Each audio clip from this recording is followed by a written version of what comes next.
১০০ বছর পর আবারও দেখা মিলল বিলুপ্ত হয়ে যাওয়া একটি বুনো অর্কিডের।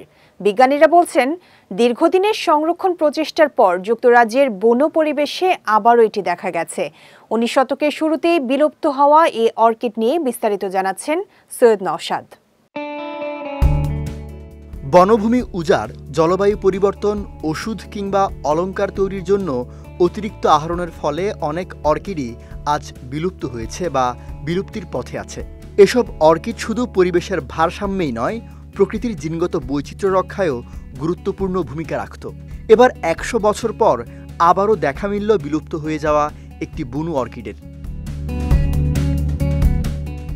ব্রিটিশ সংবাদ মাধ্যম দ্য ইন্ডিপেন্ডেন্টের এক প্রতিবেদন অনুসারে লেডিজ স্লিপার নামের বুনো অর্কিডটি বিলুপ্ত হয়েছে বলে বিবেচনা করা হয়েছিল, কিন্তু শতবর্ষেরও বেশি সময় পর আবারও তা দেখা গেছে। দশকব্যাপী সংরক্ষণ প্রচেষ্টায় যুক্তরাজ্যে আবারও বুনো পরিবেশে এটি দেখা গেছে বলে জানিয়েছেন বিশেষজ্ঞরা।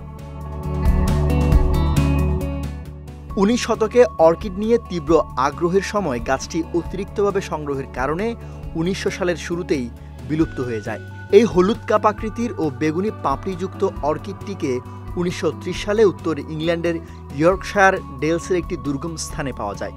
এরপর স্থানটির অবস্থান গোপন রাখা হয় এবং স্বেচ্ছাসেবকরা এটি চুরি হওয়া ঠেকাতে সার্বক্ষণিক পাহারা দিতে থাকেন।